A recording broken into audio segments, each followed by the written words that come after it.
Conceito Moisés. Eu estou doando essa peça, um quadro, é pintura, porque eu trabalho na escultura, mas faço a pintura também. Porque eu ganhei na Bienal, e então eu acho que a pintura é uma coisa de valor muito importante, artes plásticas, e eu estou doando essa peça para uma, como é que se diz? Um projeto de caridade para criança ou velho, ou seja, quem for, e eu fico muito feliz de doar uma peça minha. Porque eu quero desafiar o Donato Oliveira, que ele é um pintor muito bom, há muitos anos, que eu cheguei aqui em Teresina, nos anos 70, e ele já era o começo da pintura, e eu não pintava. E depois eu trabalhava em escultura como trabalho. E aí eu vi algumas pinturas, e eu fiquei animado de participar, e aí enfrentei, fiz um quadro que dá o nome de Casamento da Maria. E eu ganhei nesse quadro, ganhei até numa Bienal. E aí participei, daí fiquei pintando. E hoje estou seguindo a pintura, já fiz muitos quadros, porque a escultura eu tenho uma média de 14 mil esculturas espalhadas no mundo. E quadro, talvez eu tenha uns 1000 quadros, mais, por aí assim. E vou participar. Eu vou até participar de uma exposição na minha terra, cidade, Domingos Mourão, e vou levar uma parte de escultura e outra em pintura, para mostrar.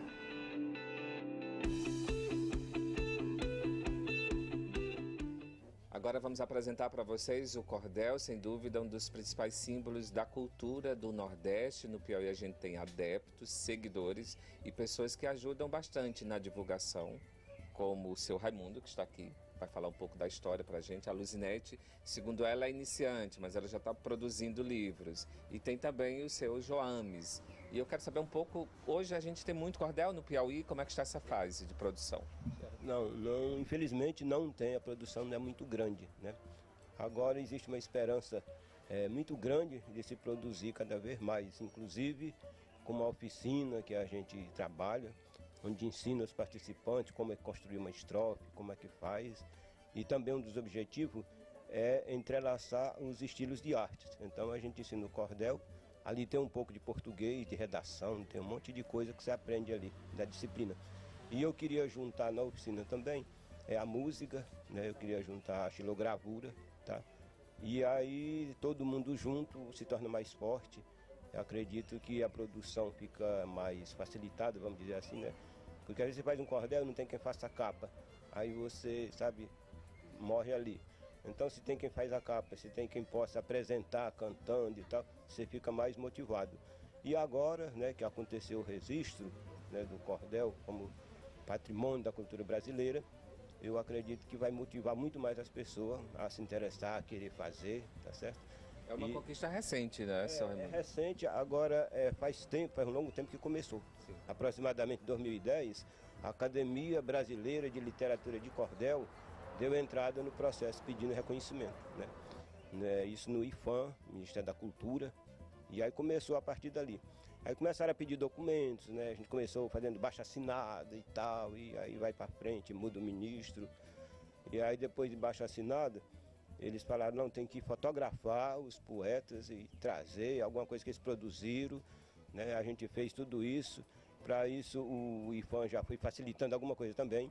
Aqui no Piauí veio um poeta do Ceará, e aí a gente mapeou, andamos em Pedro II, andamos em Piripiri, onde tem o Chico dos Romances. E os poetas daqui foram todos entrevistados, fotografados, mandamos esse material para lá. E aí ficou aquele negócio andando e tal, mas muito lento, até que finalmente esse ano, né, foi reconhecido. Então isso aí eu acredito que vai contribuir no sentido de aumentar bastante a produção de cordel aqui no nosso estado, que não é assim das maiores, tá? E com esse reconhecimento agora, além de motivar, acredito também que o cordel ele vai se aproximar mais da educação, da norma culta. E estou a esperança que os livros passem a ser produzidos com mais qualidade e quem sabe até ser adotado nas escolas, né? Porque é uma coisa que é necessário. O cordel ele sempre existiu, ele tem um pé assim, na atualidade hoje e outro na tradição. E também dialoga com todas as mídias, tá? Então nós estamos aqui. Tem um papel social, político, Isso, né? Vocês... É interessante isso. Ele é o porta-voz, né, das pessoas, dos pobres, né? Pela própria composição você percebe, né? ficava sempre de lado, naquela coisa lá de desprezado e tal, mas ele sempre representou anseios populares, né? Então ele tem esse monte de importância, né? Se a gente fosse citar aqui, né? Não ia acabar nunca, né? E aí agora com essa oficinazinha, com reconhecimento, com essa cobertura que vocês estão dando, eu acredito que isso é um passo significante no intuito de torná-lo mais presente, mais comum na educação, mais ao lado das pessoas, né? E sempre fazendo esse papel que toda a vida fez, né? A partir da Península Ibérica, né? Chegou aqui no Nordeste ele Ganhou força e vida, não é? Ganhou cenário próprio, ganhou heróis, e também com o êxodo rural, daqui ele foi para São Paulo, e aí no Brasil todo, né? Então acredito que é muito valioso trabalhar o cordel, e com esses acontecimentos recentes, então acredito que vai ter uma alavancada muito boa, né, daqui para frente. Ok, que bom que o cordel mantém-se vivo, não é, Luizina? Você vai falar um pouco para a gente da sua experiência e vivência. Há quanto tempo você está trabalhando com cordel? Ela disse que é iniciante, mas já tem livros, olha só. Eu comecei há pouco tempo, né? Mais ou menos uns 5 anos. Eu conheci Pedro Costa, né? Que uma pessoa que deu muita força ao cordel, e logo após o Raimundo Clementino. E eu escrevi pequenos textos, né? E eles deram essa força de revisar, de olhar como que eu estava. E aí isso me impulsionou eu querer produzir os meus. E hoje tem uns 2, 3 lançados. Mas Com que temas, eu posso saber? Por exemplo, esse aqui sobre o salário emocional, né? Que é o ganho que as pessoas têm na empresa, né? Como empregado, como funcionário, que não é monetarizado, né? E falei sobre o empreendedorismo, né? De uma forma geral. E fiz um outro falando sobre a árvore genealógica da minha família e por aí. E o senhor Joames, né? Joames. Joames, há quanto tempo você trabalha com Eu milito há muito tempo no meio da poesia popular. E o que é mais difícil na composição? Bom, o mais difícil mesmo, que eu acho, é realmente trabalhar numa região, num estado, em que o empresariado e até os gestores públicos ainda não valorizam o cordel quanto ele merece. Tanto o cordel quanto o repente.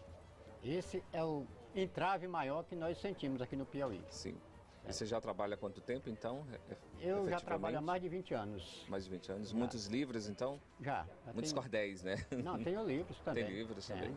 Eu tenho a Antologia dos Cantadores e Poetas Populares do Piauí, editada em 2006, hoje praticamente esgotada. Eu tenho alguns poemas longos, né? As Proezas de Conaré, que é um poema de cunho social. Tenho a Juricaba também, que é um outro poema longo e de cunho social, que eu sou muito preocupado com o social, com as causas sociais, né? Desigualdade, preconceito, etc., né? E tenho mais de 30 cordéis editados, né? 30 títulos, né? Além deste manual, essa cartilha, que é Como Fazer Versos. É um resumo de toda a teoria, já, né? De toda a teoria e prática da versificação. Esse livro é utilizado nos cursos de cordel das escolas aqui em Teresina. Olha que ótimo. Desde 1995 que nós ministramos oficinas de literatura de cordel nas escolas públicas municipais, através da Casa do Cantador, né? Eu com o Dr. Pedro Menezes Ribeiro. E para a gente poder ministrar com mais facilidade, nós fizemos uma súmula, ou seja, uma síntese das regras da versificação, e colocamos neste livro e o utilizamos como roteiro nas escolas do Piauí. Você se encontra com frequência? Tem encontros mensais? Como é que é? Temos. Nós fazemos parte da Associação dos Poetas Populares do Piauí e da Associação dos Poetas Populares de Timon e região dos Cocais. E sempre nos reunimos, conversamos, dialogamos, e quando podemos, levamos o cordel aonde quer que alguém queira, né? Agora Chamou, mesmo, vocês estão lá, né? agora Que mesmo bom. eu estive me franqueando à professora Estela, que quando precisar de mim, sem dispêndio nenhum, é só me convidar que eu irei de muito boa vontade, certo? Ok, para falar sobre o que você ama, Falar né? sobre o que eu faço, né? No Piauí tem até a academia de cordel, né, Luzinete? Você integra esse grupo, como é que é lá? Sim, somos 35, né? São 35 cadeiras, onde a nossa colega da xilogravura também faz parte, e eu ocupo a cadeira de número 24. Ok, que bonito, viu? Agora só uma dúvida com relação aos tipos de versos. O que é mais usual e o que é mais fácil? Se bem que no cordel tudo é difícil, acho que tudo que é criação é difícil, né? Tudo é fácil. Bem, o cordel tem suas normas, né? Então, se você se propõe a escrever um cordel, de preferência não desmetrifique, né? E use as rimas, né? Essas duas coisas é essencial. E aí tem que ter uma preocupação com o enredo, uma mensagem que você vai dizer no final de cada estrofe, e depois unir as estrofes e fica uma mensagem completa Não de pode tudo. misturar, né? O sextilho é o que predomina, é isso? A predominância da linguagem oficial, vamos botar 80% do que se escreve de cordel, os clássicos, sextilha, né? Então são, vamos dizer, 6 versos e costuma ter 7 sílabas poéticas, tá? Cada conjunto de versos, cada estrofe. E Tá o bom? que combina com quem, né? Das 6 linhas? No caso aí, a segunda, né, rima com a quarta e com a sexta linha, né? Os versos pares na sextilha, eles rimam. Agora existe outros estilos que também é cultivado, mas o cordel predominância é disso aí. Existe o de 7, a chegada de Lampião no Inferno é de 7. Um cabo de Lampião, por nome Pilão Deitado, que morreu numa trincheira em certo tempo passado, agora pelo sertão anda correndo visão, fazendo mal assombrado. Então são 7 sílabas, tá? Então existe de 7, existe de 10, tá? Existe também, nas pelejas principalmente, aquelas estrofes com 5 sílabas, tá certo? Existe 10 sílabas também, mais em peleja, né? Agora a predominância é sextilha. Então, as regras são essas, né? E solta a imaginação e pode deixar que a inspiração chega. O cordel é tema de pesquisa, é o que a gente vai ver a partir de agora.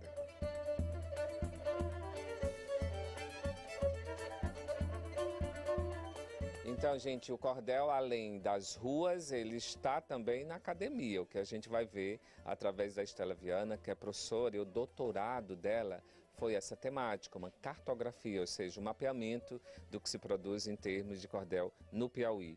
E hoje ela orienta novos mestrandos, né? Tem muita gente pesquisando isso. Mestrandos, sim. Do trabalho da cartografia do cordel no Piauí, onde eu visitei 72 cidades, né, fazendo o levantamento tanto dos repentistas quanto os cordelistas. E, na realidade, os cordelistas, eu digo, poucos se manifestaram na época, porque não havia uma grande produção de material. Aí, a partir dessa recolha de material, junto com a Casa do Cantador, né, que é a associação, junto que, inclusive, com Joames e outros cordelistas, nós fizemos essa divulgação maior. Aí a preocupação é levar para as escolas, levar para a universidade. Então, na universidade nós temos vários núcleos de pesquisa. E o grupo de pesquisa, o Interlite, ele tem uma linha chamada Literatura e Cultura. E dentro dessa Literatura e Cultura, todos os nossos alunos trabalham na linha do cordel e na linha do repente. Aí nós temos trabalhos de conclusão de cursos, são verdadeiras monografias. Temos pesquisas de PIBID, onde usa a iniciação à docência. A iniciação à docência, os alunos vão para a sala de aula da rede municipal e estadual divulgar e dar oficinas e ministrarem aulas sobre cordel e repente. Quer dizer, fazendo essa relação da universidade com a cultura que é através do cordel e do repente para a sala de aula. E temos as pesquisas de doutorado, que trabalham desde a dramatização dos textos, trabalho com Ariano Suassuna, trabalho com os cordelistas do Piauí também. E pesquisas como última novidade é que nós vamos fazer um lançamento de um game de como trabalhar e motivar. A necessidade do cordel, né, nesse momento dessa relação da universidade com os cordelistas e com as escolas é para manter viva, é como foi reconhecido como patrimônio agora histórico-cultural. E as pessoas às vezes deixam de lado. Então o cordel no Piauí, em especial, eu digo que ele precisa ser visto, né? Trabalhos como o do Joaquim Mendes, como ele citou há pouco, ele citou as proezas de Conaré. Então nós já temos análise das proezas de Conaré, feita pelo, inclusive publicado em revistas, feita por um orientando de mestrado. Isso são fantásticos. Ele trabalha temas como o indianismo, que isso daí nós estamos trabalhando na universidade. As questões sociais, a Lei Maria da Penha, a questão da afrodescendente. As proezas de Conaré trabalham exatamente essa questão afrodescendente. Você falou algo interessante que eu queria saber sobre esse game, em que fase do processo ou do projeto está esse trabalho? Esse trabalho é com a orientanda Tâmara, né, do Prof. Letras, mestrado profissional em letras, que faz exatamente esse intercâmbio. Os professores da prefeitura, da prefeitura do estado, estão fazendo o mestrado, né, e eles têm que desenvolver uma proposta de como trabalhar para motivar os alunos, né, para a leitura. E com a Tâmara, e como eu trabalho sempre a questão do cordel, eu orientei.